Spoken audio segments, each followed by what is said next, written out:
Hey, what's going on? Y'all already know what it is. Your boy Brick City's finest, JD Williams. I'm back with another Tales from the Wire. I know it took me a while, but like I said, I be trying to be cautious about telling these things. And also, you try to just get natural in it. But I got a good one for you today. And today, the one that I got is about the scene that I was the most uncomfortable performing.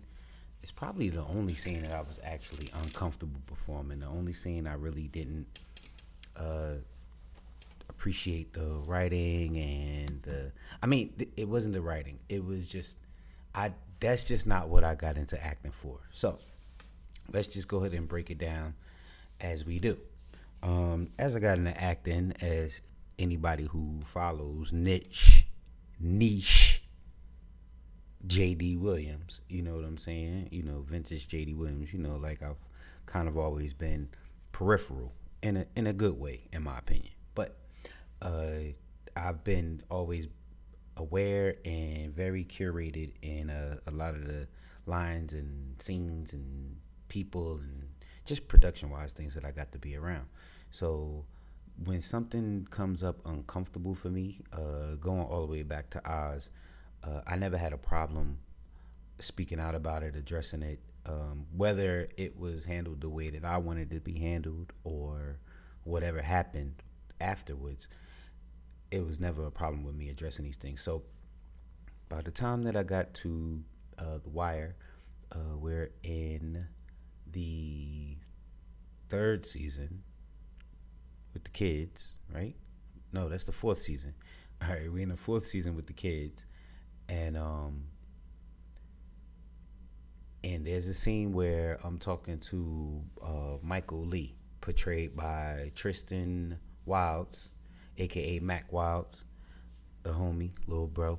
Uh, Obviously, anybody who watched the show knows he did an excellent job, phenomenal job. So we're doing the show, the scene, and the scene is about basically my character Bodhi wants his character Michael to stay around and help him out. As far as being presence and muscle and everything, organization. My character is fading away because he doesn't have much backup. So within that scene, my character has to do a lot of convincing, a lot of basically he's begging, but he's just trying not to do it in a very obvious way. And the line or the approximation of the line is, "What do you want to be? A bail bondsman or an astronaut?" And when I read that line, I already knew that I was going to have a problem doing it on set.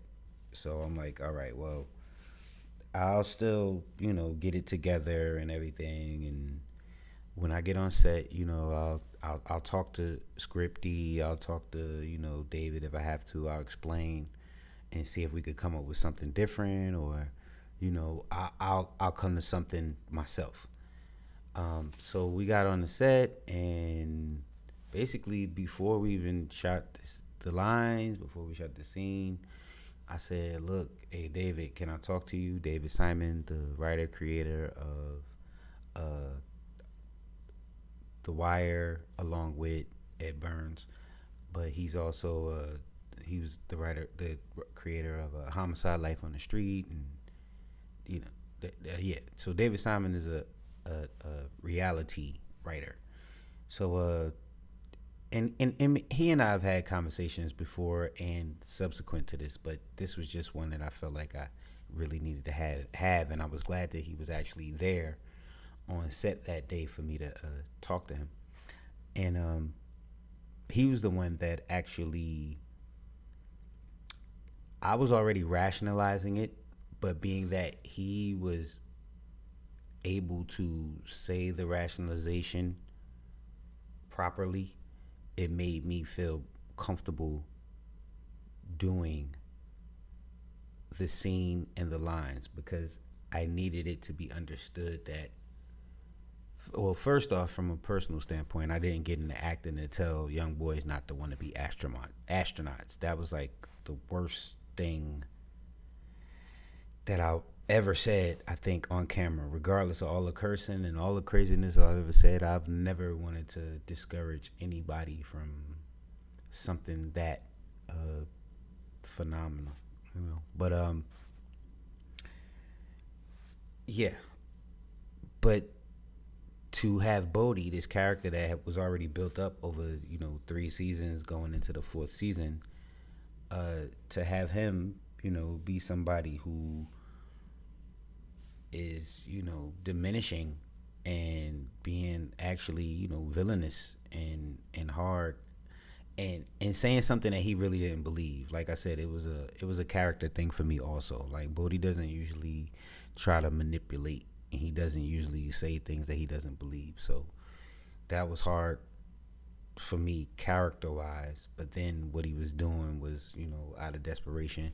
So all of this character breakdown that I'm giving you is something that, I got a chance to sit and or stand at the location and talk to David Simon about, and he explained to me that he understood, why he wrote it that way exactly, is because Bodhi doesn't, it's not necessarily he subscribes to these things. It's just, subscribes to these things. It's just that he's desperate and he believes in Mike, which was a threading theme throughout the whole season, where everybody was on Michael Lee. Everybody saw the potential in him. Everybody saw his intelligence, his maturity, his calmness. He was a sponge ready to absorb wisdom, and so I understood all of that. Like, it just hurt me really to say those particular lines, like I said, because I remember specifically thinking not getting into acting to discourage anybody, especially young black men.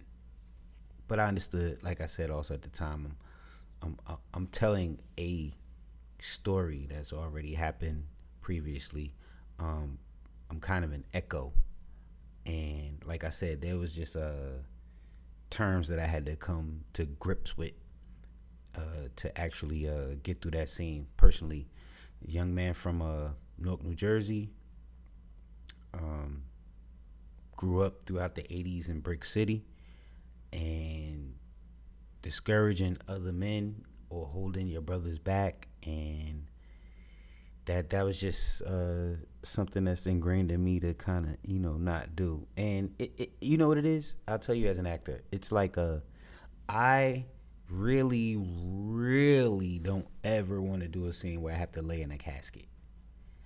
I can't say that I won't ever. I'm gonna do my best to not, but it's just certain lines that you just try not to, cross or abuse or neglect or disrespect. Well, me personally, I don't know about everybody else, but that's what I try to do. And that's where I guess a lot of my characterization comes out.